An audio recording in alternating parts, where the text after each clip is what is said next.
So magandang araw kabola, sa video na ito pag-uusapan po rin po natin kabola ang sandamakmak po ng mga naipost nga pong mga rumors kabola dito pong si Snow Badwa. And for this one kabola, marami po involvement ang Barangay Hinebre. So hindi pa nakasubscribe, pakipindot naman po yung subscription button. Before we go there kabola, pag-usapan nga natin to kasi may isang player po na wala naman talaga dun sa listahan po ng 12 ng Gilas ang nakikipag-practice po ngayon with the Gilas Pilipinas of Coach Tim Cone, and that is L.A. Tenorio Cabola.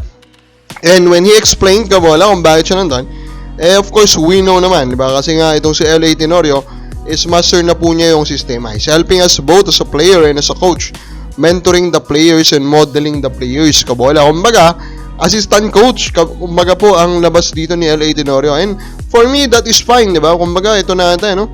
Nagta-transition na si L.A. Cabola sa kanyang potential po na maging bagong role at trabaho kabola sa Philippine basketball, which is coaching. And of course, alam naman natin, very obvious kabola that he can be one of the next bright coaches kabola ng Philippine basketball. So for me, this is not a problem. This is a good decision. Now, some comments that is worth talking about in our recent po ng mga videos. Nag-champion na yung SMB, lahat ng sinabi mo, wala namang nagkakatotoo kabola. So, he's speaking about may mga rumors. Most of the rumors po na napopost natin dito kabola, pinifeed lang o pinitingnan din naman natin po sa ibang mga influencer, pinag-uusapan lang natin. And then yung iba naman po are just my suggestion kabola. So do not expect it to happen kabola.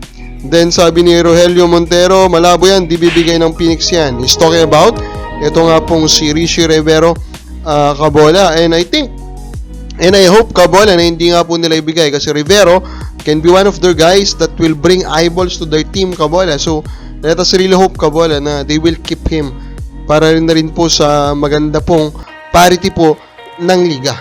Now there is this controversy surrounding Stan Heidinger kabola kasi there is this post kabola of Snow Badwa. Sabi dito, player is performing good but most of the time he doesn't wanna get sub.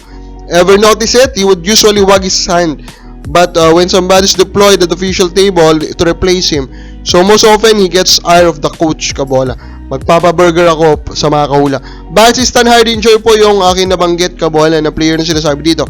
Kasi po yung burger kabola is ginagamit po na clue yan ni Snow Badwa in the past for Stan Heidinger. So siya agad yung pumasok po sa isip ko at ng ibang mga fans kabola na tinutukoy dito. And truth be told kabola, if you watch Stan Heidinger play po kabola, he really plays a lot of minutes kabola, di ba?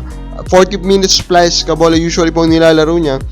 And I did saw some reactions from him kabola regarding ang sinasabi dito. Now, is it that bad kabola na siya po yung ma-disappoint kung siya po yung masasab? Hindi naman, di ba? It just shows din naman yung competitive edge niya. So that means dapat na ba siyang i-trade po ng Hinebra? Unfortunately, they cannot in a way give him up, di ba? They need to embrace that attitude of Stan Heidinger kasi in a way, is their best overall player right now, si Christian Stan Heidinger. And then, of course, ito na nga po, no? So, sinambatak, alam naman natin, katrade lang sa Blackwater. Pero currently, there's now rumors swirling around kabola of a possible po na trade naman papuntang TNT. And ito nga pong bringing out po nitong si Snow Badwa seems to imply kabola that he will be traded for Montalvo and JT Tungkab. And if that is the case, sa mata ko kabola, I think panalo po doon ang Blackwater. In my eyes, no, 2 years longer po si Montalvo. And yes, I know he is hated, no, because of what happened in the past. Pero I think this guy is just on the same level now of Ray ng Batak. Yes, offensively, kay Ray yun. Pero pag dinama mo kasi kabola sa computation mo, yung defensive acumen nitong si Montalvo, medyo pantay lang po sila ng level. Then, idagdag mo pa yung Tungkab. I think Tungkab is also an underrated prospect right now. He's just not getting enough minutes po kabola to show up dun sa TNT. Pero I think this guy is legit kabola, defensively and offensively. So sa mata ko po, pag ito nangyaring trade, I think yung pag-give up ng first round pick sa second round pick is okay na for Blackwater. Kapag kabola sa palagay mo, panalo ba dito ang Blackwater Elite? Comment lang po sa baba.